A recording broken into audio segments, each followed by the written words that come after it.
Walaupun mau dikatakan musiman kayak enggak kayak, tapi it's a business. Suhendra, kamu pasti nggak bisa. Kamu nggak mampu. Nanti aja deh. This is a lifelong journey.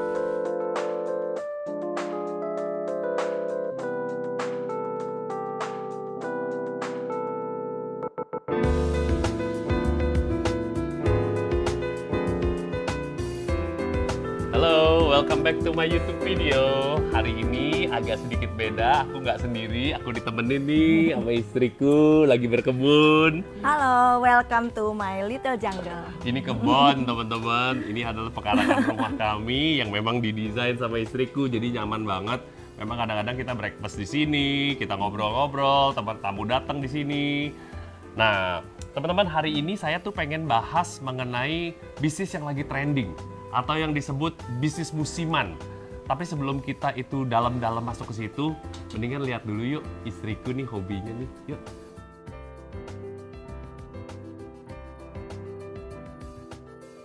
Sebenarnya saya suka tanaman itu dari sebelum pandemi.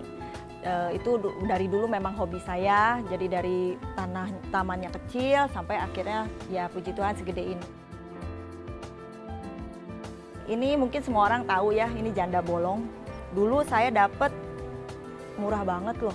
Pokoknya rimbun tuh 150.000 udah dapet. Katanya sih sekarang udah mahal. Tapi ya puji Tuhan ini gampang banget diurus ya. Terus ini salah satu tanaman favorit saya juga. Ini namanya, saya nggak tahu nama itunya, tapi namanya ekor merak, saya sering bilangnya.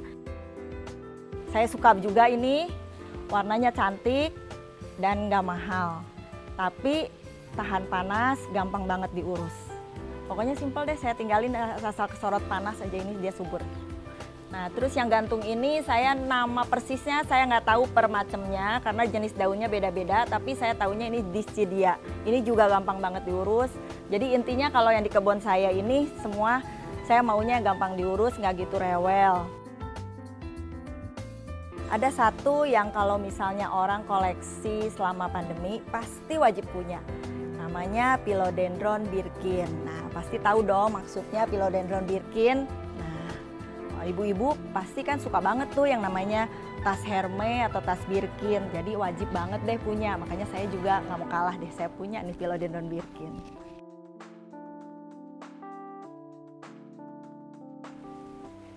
Waduh, udah mulai hujan. Ntar kita pindah ke belakang aja ya, ke kebun belakang, oke? Ini taman belakang saya. Di sini banyaknya ada kaladium, ya. Kalau orang taunya mungkin keladi ya, gitu.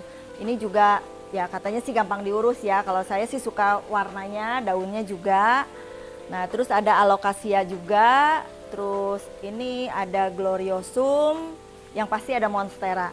Ya, terus kuping gajah juga ada, dan ini yang my favorit Philodendron marble, tahan banting.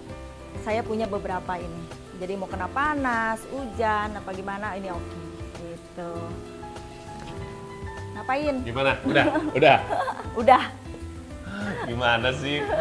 Itu pohon yang mahal-mahal sekarang yang tadinya murah yang mana saya juga nggak tahu itu. Jujur si Om nggak tahu harganya. Pokoknya dia taunya udah rapi, udah rimbun. Jadi ya saya sih dibilang mahal juga bingung ya apa ya gitu. Tapi mungkin katanya sih monstera, yang mungkin yang variegata atau apa. Tapi udah deh jangan ngomongin mahal. Pokoknya sama saya sih pokoknya mau bikin tanamannya bagus, rimbun ya hayu kita ngobrol. Tapi kalau ngomongin masalah mahal enggaknya atau gimana bisnisnya udah ke si Om aja, oke? Ya. Setelah melihat ditemani oleh istriku, lihat koleksi-koleksinya, sekarang saya ingin masuk ke topik intinya nih ya, yaitu yang tadi saya sebutkan mengenai bisnis trending atau bisnis musiman. Apapun bisnis itu, walaupun mau dikatakan musiman kayak enggak kayak, tapi it's a business. Bisnis yang menghasilkan uang ya. Dan itu seperti di video sebelumnya, saya membicarakan sebuah fondasi dalam dunia entrepreneurship atau di dunia tanaman itu akarnya, ya. Sekarang saya mau masuk ke batangnya nih, ya, batangnya atau pilarnya. Sebelum nanti pohon tersebut nanti tumbuh, memiliki daun-daun dan berbuah, dan kita bisa menikmati apa dari yang kita kerjakan dengan susah payah. kita sekarang masuk ke area membangun pilar-pilar. Saya itu menjabarkan pilar-pilar yang harus dibangun itu dibagi jadi 4 pilar menuju sukses. Apa itu? Pilar pertama adalah di dalam kita mau melakukan bisnis atau entrepreneurship, kita itu harus memiliki number one compelling reason atau tujuan kuat. Tujuannya mau apa sih kita melakukan bisnis? Karena di dalam bisnis itu kita mengeluarkan banyak sekali resources. Kita mengeluarkan banyak sekali pikiran-pikiran dan juga modal yang tidak sedikit. Jadi kita itu bisnis itu bukan coba-coba. Jadi kalau kita mau melakukan bisnis atau bisnis apapun itu, kita harus tahu tujuannya dulu. Yang kedua, attitude yang sangat penting di dalam berbisnis adalah pilar yang kita harus pelajari adalah empty your cup. Ya, di sini adalah kita kosongkan gelas kita untuk kita menerima ilmu. This is a lifelong journey. Ya, bisnis itu benar-benar lifelong dan malah bisa diturunkan. Attitude untuk terus belajar itu it's a must. Ya, dan empty cup itu terdiri dari 3 elemen penting. Yang pertama adalah automatically kita harus mau belajar. Kita kedua harus mau diajar. Kita ikut seminar-seminar. Ya, kita konsultasi dengan orang-orang yang expert. Ya, dan ketiga kita tuh harus juga berbagi. Kita mengajar, tim kita, ke orang sales kita, ke manajer-manajer kita. Kita terus tingkatkan mereka punya skill dengan kita mengajar dari knowledge yang kita dapat. Ya, pilar ketiga yang wajib juga dimiliki oleh entrepreneur adalah find a key success person. Ya, kita bertanya atau mencari orang yang sukses di bidangnya. Lalu kita berkonsultasi dan kita tiru persis. Jangan pernah berkonsultasi ya ke orang-orang atau ke teman dekat yang tidak paham di bidangnya, malah kita berkonsultasi. Jadi teman-teman, kita harus punya mentor. Kita harus cari orang yang sukses di bidangnya dan konsultasikan dan tiru persis, ya. Dan yang pilar keempat yang tidak kalah pentingnya adalah jauhi the voice. The voice itu adalah kata-kata negatif atau hal-hal negatif yang bisa mempengaruhi kita, bisa menghancurkan mimpi-mimpi kita, ya. Dan saya lihat ada 2 tipe the voice. Yang pertama adalah external voice. External voice itu datang dari sekitar kita, dari teman-teman kita.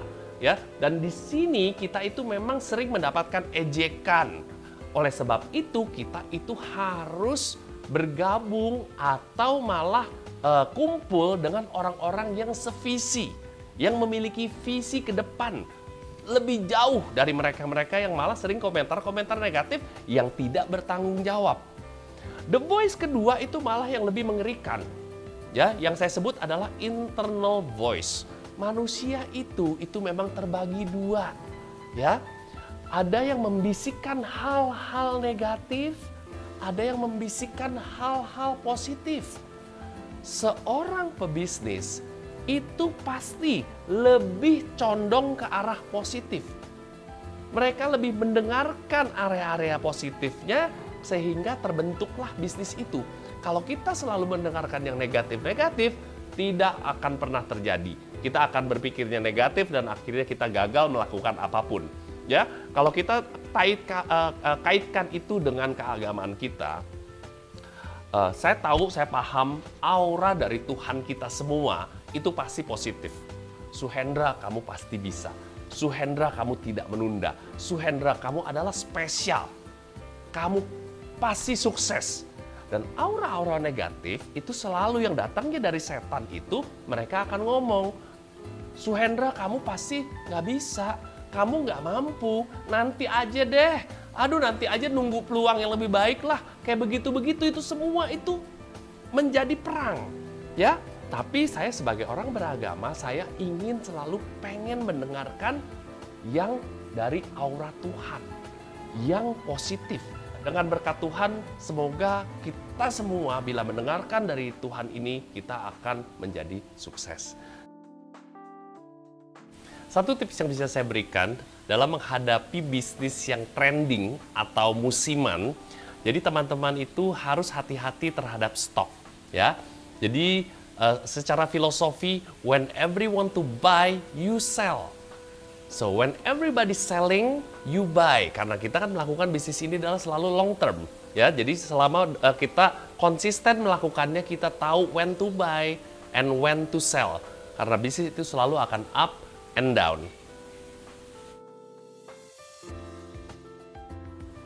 Baik teman-teman, semoga yang tadi di-sharingkan oleh Vivi, di-sharingkan oleh saya itu bisa bermanfaat.